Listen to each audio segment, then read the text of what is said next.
Good morning students. देखिए, पिछले video में आपको प्रीपोजिशन बताया जा रहा था।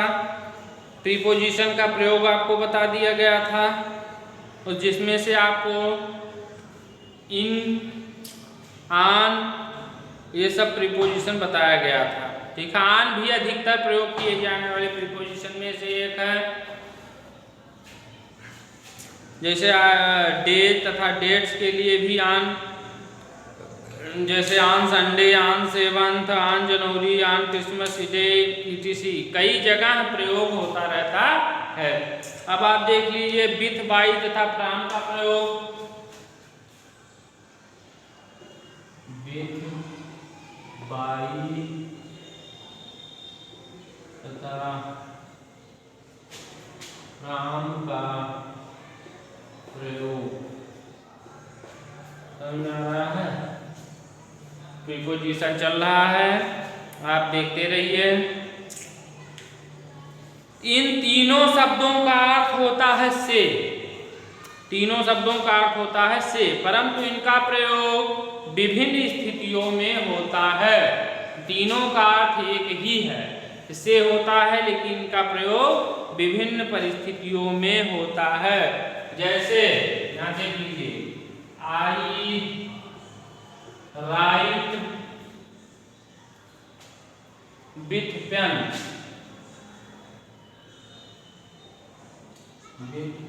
यहाँ देख लीजिए विथ क्या है, इसमें प्रीपोजिशन है। विथ क्या है? प्रीपोजिशन है। किसी वस्तु के प्रयोग के लिए यहाँ जो क्या है, विथ का प्रयोग कहाँ होगा? जब किसी वस्तु का प्रयोग किया जाएगा।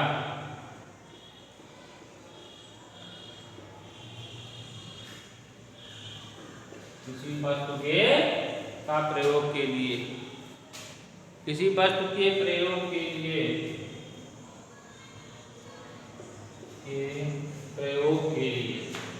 ठीक। यहाँ देखिए फिर है, तो उसके जब आप किसी वस्तु का प्रयोग, जैसे आई राइट विथ है, यहाँ पेन का प्रयोग हो रहा है, तो उसके लिए जो क्या है, किसी वस्तु के प्रयोग के लिए विथ का प्रयोग, विथ प्रीपोजिशन लगेगा। उसके बाद दूसरा देखिए, आई ट्रेवल बाई बस। आई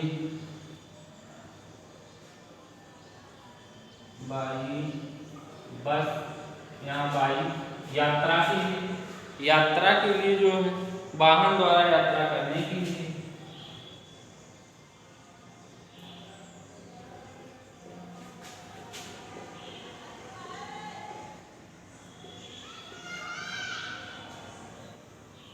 यहाँ बाई का प्रयोग किस लिए हुआ?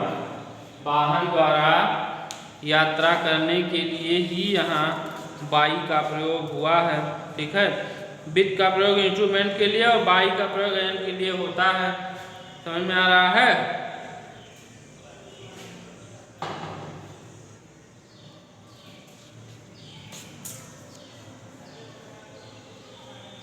उसके बाद तीसरा देखिए, he came from Agra.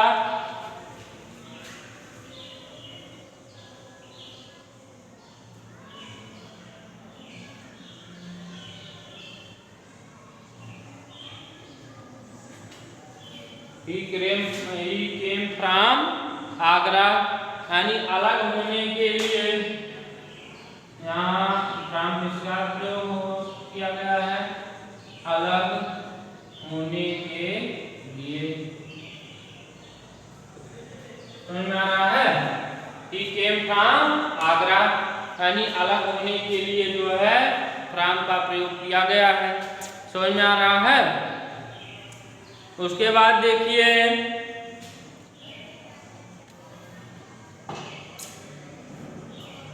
Preposition eight का प्रयोग देख लीजिए। एट का प्रयोग, एट का प्रयोग एग्जैक्ट टाइम के लिए। जैसे आप क्या करेंगे, एट 9 o'clock, एट 10 o'clock, या at sunrise, at sunset, at present, at noon, at midnight.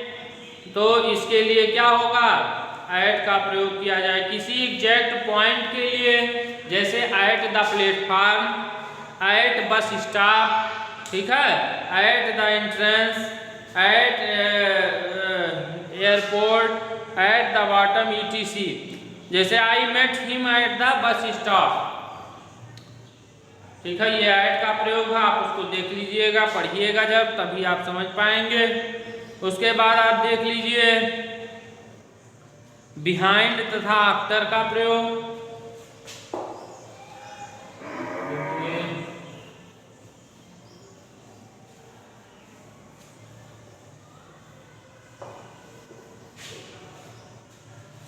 Behind तथा आफ्टर का प्रयोग।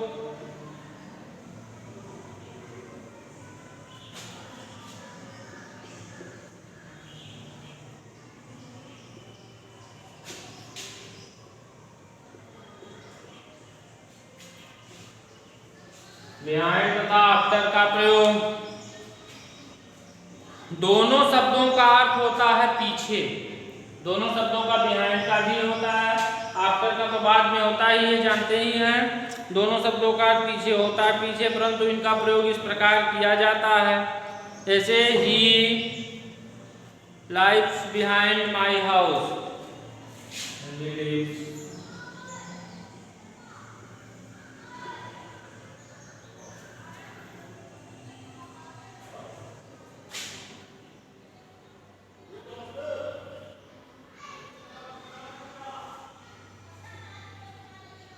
Behind my house. ये बिहाइंड क्या है देख लीजिए।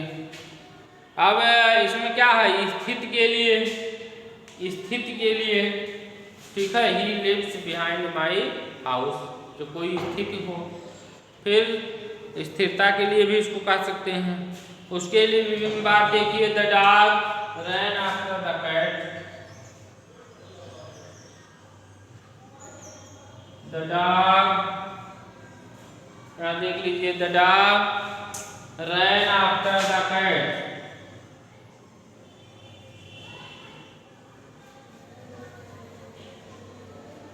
आफ्टर द कैट, यहाँ देख लीजिए, ये गत के लिए हो रहा है, the dog ran after the cat, वहाँ स्थिर है, स्थिति जो है स्थिर के लिए, स्थिरता के लिए, और यहाँ जो है क्या हो रहा है, गत हो रहा है, समझ में आ रहा है।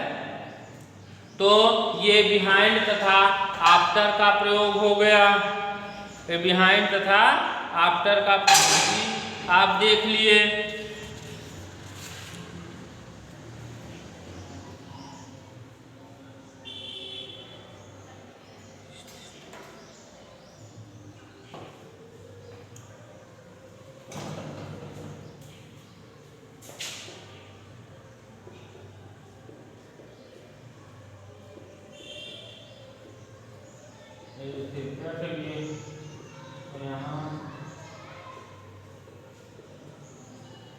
के लिए हो रहा है, समझ में आ रहा है। फिर है यमंग तथा बिटवीन का प्रयोग, यमंग और बिटवीन का प्रयोग देख लीजिए।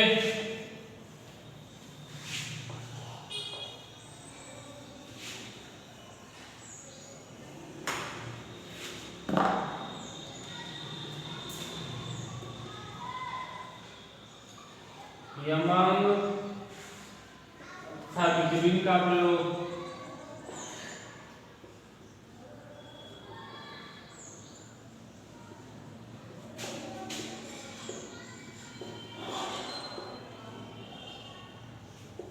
यमंग तथा बिटवीन का प्रयोग देख लीजिए। दोनों शब्द बीच में यानी मध्य के लिए प्रयोग किए जाते हैं, बीच के लिए प्रयोग किए जाते हैं, परंतु इनका प्रयोग इस प्रकार किया जाता है। दोनों शब्द क्या होते हैं, बीच के लिए प्रयोग किए जाते हैं। यानी बिटवीन का प्रयोग सामान्यतः दो नाउन या प्रोनाउन के लिए, और यमंग का प्रयोग दो से अधिक के लिए होता है। बिटवीन का प्रयोग दो नाउन तथा प्रोनाउन के लिए और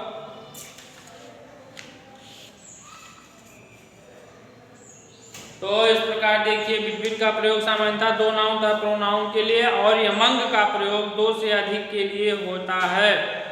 देख लीजिए जैसे दोनों परम द्विज का प्रयोग इस प्रकार किया, distribute these mangoes among all children. पहला क्या है,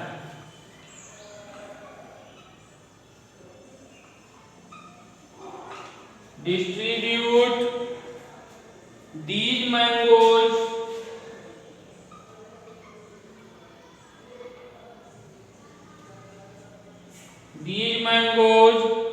among all children।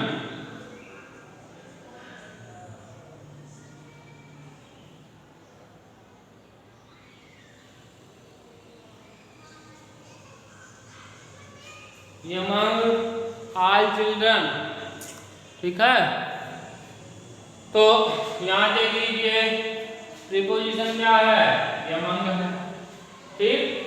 किसके लिए, दो से अधिक के लिए, ठीक है।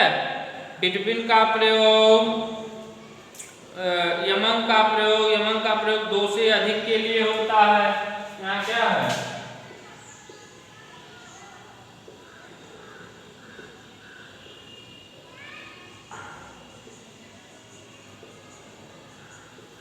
दो से अधिक के लिए, दो से अधिक के लिए। Distribute these mangoes among all children, समझ में आ गया। उसके बाद दूसरा देख लीजिए, दूसरा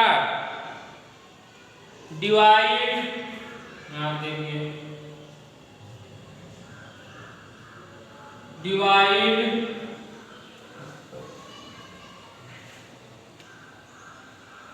these mangoes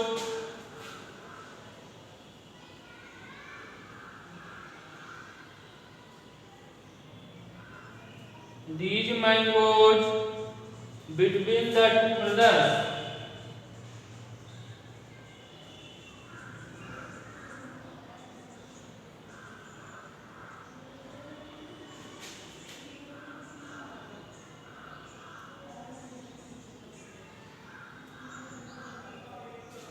between the two brothers, क्या दो के लिए, दो से अधिक के लिए था। यहाँ क्या है, दो के लिए ही है, समझ आ गया। ये बिटवीन है, दो के लिए बिटवीन का प्रयोग, और जब दो से अधिक का प्रयोग होगा तो यमंग का प्रयोग किया जाता है। Divide these mangoes between the two brothers और distribute these mangoes among all children. समझ में आ गया। अब अगला देखिए, बिहाइंड तथा आफ्टर का प्रयोग देखिए। अच्छा ये तो हो गया, बता ही दिए। बिसाइड तथा बिसाइड्स का प्रयोग, विथ और बाई का प्रयोग ये भी बता दिए। इन इनटू का प्रयोग भी हो गया। अब आप देखिए सिंस और फार का प्रयोग, सिंस और फार का प्रयोग, ये तो आपको बता दिया गया है। निश्चित समय के लिए सिंस का प्रयोग और अनिश्चित समय के लिए फार का प्रयोग किया जाता है।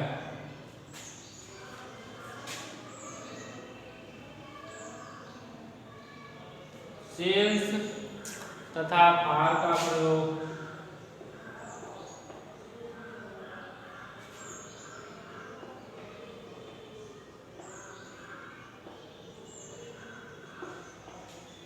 सिंस तथा फार का प्रयोग, फॉर का प्रयोग, इन दोनों शब्दों का प्रयोग समय के लिए किया जाता है, यानी प्रयोग से यानी समय के लिए किया, परंतु सिंस का प्रयोग निश्चित समय के लिए तथा फार का प्रयोग अनिश्चित समय के लिए किया जाता है। ठीक है। अब देख लीजिए, जैसे ही हैज बीन, पहला क्या है, he has been suffering, he has been suffering from fever,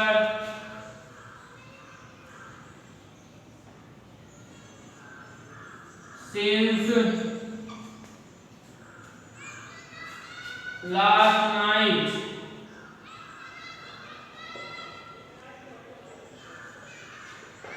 यहाँ देख लीजिए सिंस का प्रयोग हुआ। निश्चित समय के लिए सिंस का प्रयोग और अनिश्चित समय के लिए फॉर का प्रयोग किया जाता है। ये कौन सा समय है? निश्चित समय। निश्चित समय क्या है? जैसे सुबह, दोपहर, शाम, रात, ठीक है।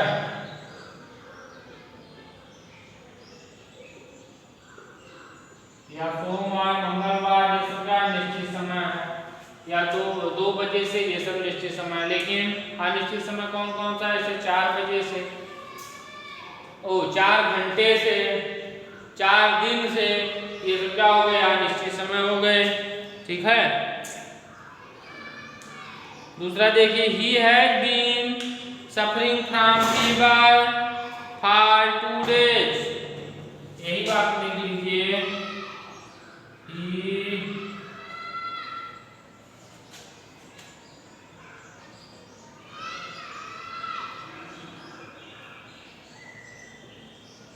यही बात को देख लीजिए। फ्रॉम फीवर और 3 days, समझ में आ रहा है? तो ये अनिश्चित समय है, कोई निश्चित समय तो है नहीं, तो इसके लिए किसका प्रयोग होगा? और का प्रयोग होगा।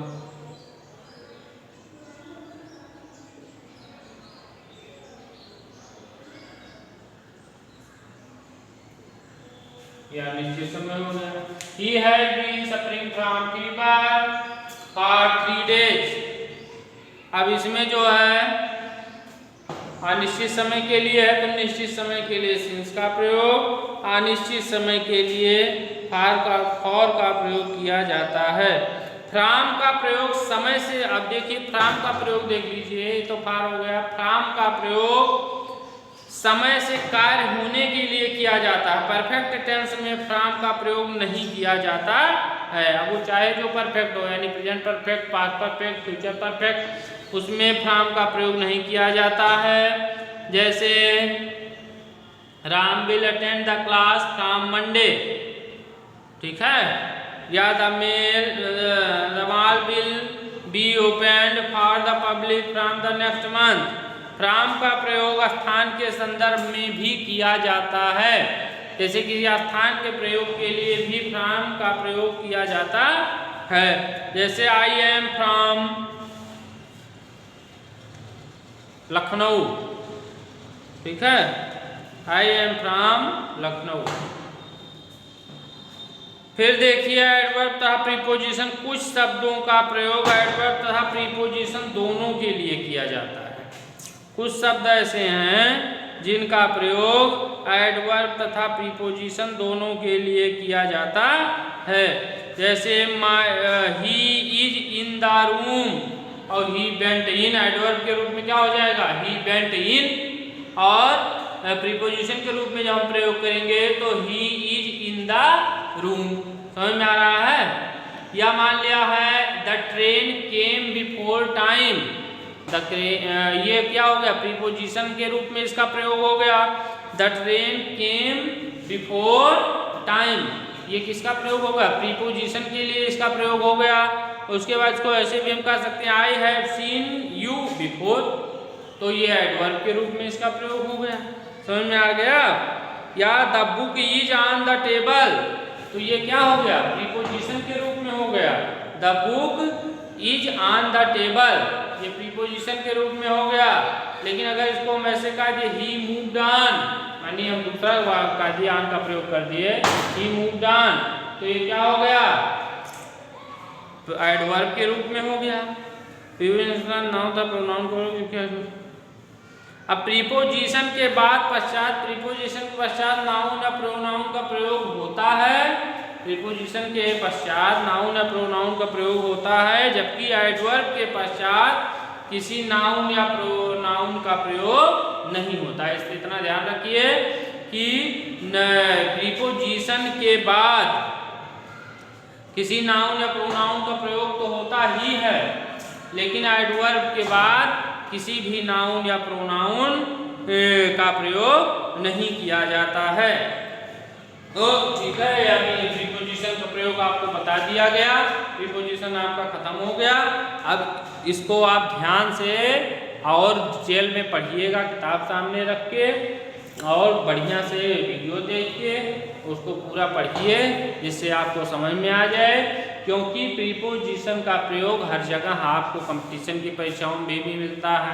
उसके बाद आपके पढ़ाई में जैसे 9, 10, 11, 12 हर जगह प्रीपोजिशन का प्रयोग 6, 7, 8 यानी प्रीपोजिशन का प्रयोग हर जगह आपको प्रयोग मिलेगा। उसको आप ध्यान से पढ़िए। जब आप उसको सही से पढ़ेंगे तभी आप समझ में आ जाएगा। इसके बाद जो है पार्ट ऑफ स्पीच में आपका कंजक्शन और इंटरजेक्शन, यही दो बचेगा। क्योंकि आपको नाउन भी बता दिया गया, प्रोनाउन भी बता दिया गया, एडजेक्टिव भी बता दिया गया, वर्ब भी बता दिया गया, एडवर्ब भी बता दिया गया, बीच में आर्टिकल भी आपको बता दिया गया। उसके बाद आपको प्रीपोजिशन भी बता दिया गया। अब आपका वही कंजक्शन और इंटरजेक्शन बच रहा है। अगले वीडियो में उसको भी बता दिया जाएगा, जिससे पार्ट्स ऑफ स्पीच आपका कंप्लीट हो जाएगा। पूरा पार्ट्स ऑफ स्पीच आप नोट बना लीजिए, उसको ध्यान से पढ़ते रहिए, तभी आप समझ में आएगा। ठीक है, तो घर पे पढ़ते रहिएगा, होमवर्क भी करते रहिए। अगले वीडियो में आपको और बताया जाएगा। Thank you.